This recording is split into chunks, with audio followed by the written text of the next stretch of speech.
एक था रौनक, जैसा नाम वैसा रूप, अक्ल में भी उसका मुकाबला कोई नहीं कर सकता था। एक दिन उसने घर के बाहर बड़े बड़े अक्षरों में लिखा, यहाँ अक्ल बिकती है। उसका घर बीच बाजार में था। हर आने जाने वाला वहां से जरूर गुजरता था। हर कोई बोर्ड देखता, हंसता और आगे बढ़ जाता।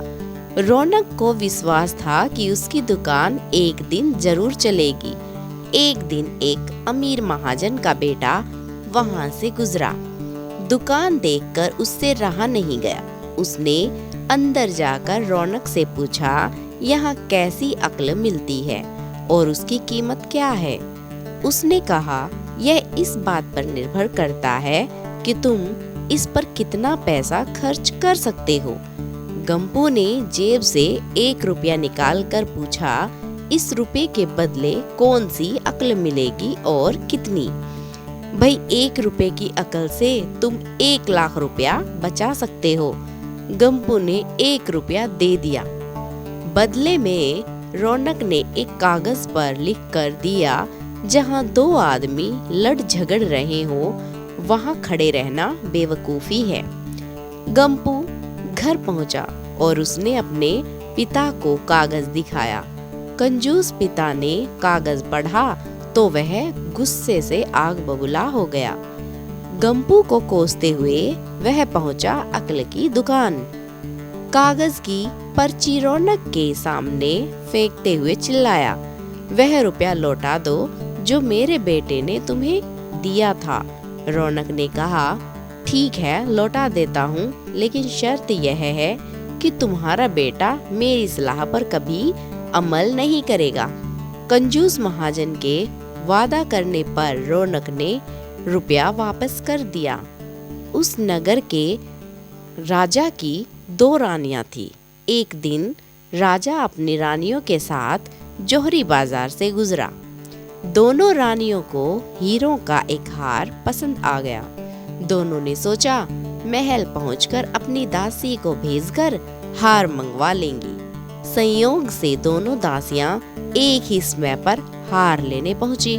बड़ी रानी की दासी बोली, मैं बड़ी रानी की सेवा करती हूँ, इसलिए हार मैं लेकर जाऊंगी। दूसरी बोली, पर राजा तो छोटी रानी को ज्यादा प्यार करते हैं, इसलिए हार पर मेरा हक है। गंपू उसी दुकान के पास खड़ा था। उसने दासियों को लड़ते हुए देखा। दोनों दासियों ने कहा, वे अपनी रानियों से शिकायत करेंगी। जब बिना फैसले के वे दोनों जा रही थी, तब उन्होंने गंपू को देखा। वे बोली, यहाँ जो कुछ हुआ तुम उसके गवाह रहना। दासियों ने रानी से और रानियों ने राजा से शिकायत की। राजा ने दासियों की खबर ली। दासियों ने कहा, गंपू से पूछ लो, वह वहीं पर मौजूद था। राजा ने कहा, बुलाओ गंपू को गवाही के लिए, कल ही झगड़े का निपटारा होगा। इधर गंपू हैरान, पिता परेशान। आखिर दोनों पहुंचे अक्ल की दुकान। माफी मांगी और मदद भी।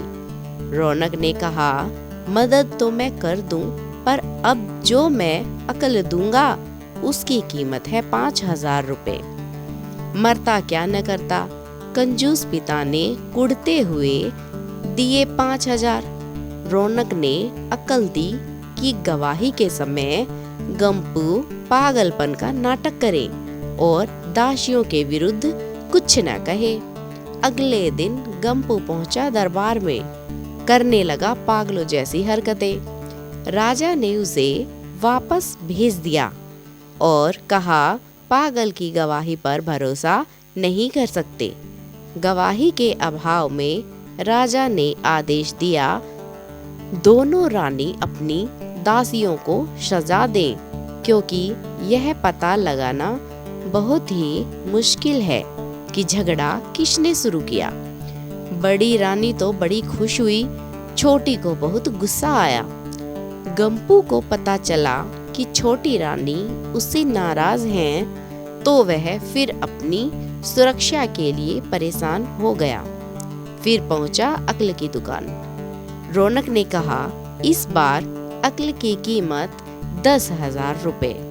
पैसे लेकर रौनक बोला, एक ही रास्ता है, तुम वह हार खरीद कर छोटी रानी को उपहार में दे दो। गंपू सख्ते में आ गया, बोला, अरे ऐसा कैसे हो सकता है, उसकी कीमत तो 1,00,000 रुपए है। रौनक बोला, कहा था ना उस दिन जब तुम पहली बार आए थे कि 1 रुपए की अक्ल से तुम 1,00,000 रुपए बचा सकते हो। इधर गंपू को हार खरीद कर भेंट करना पड़ा, उधर अक्ल की दुकान चल निकली। कंजूस महाजन सिर पीट कर रह गया। दोस्तों, आपको हमारी यह कहानी कैसी लगी हमें कमेंट्स में ज़रूर बताएं, और अगर आप हमारे चैनल पर नए हैं तो हमारे चैनल को सब्सक्राइब ज़रूर करें।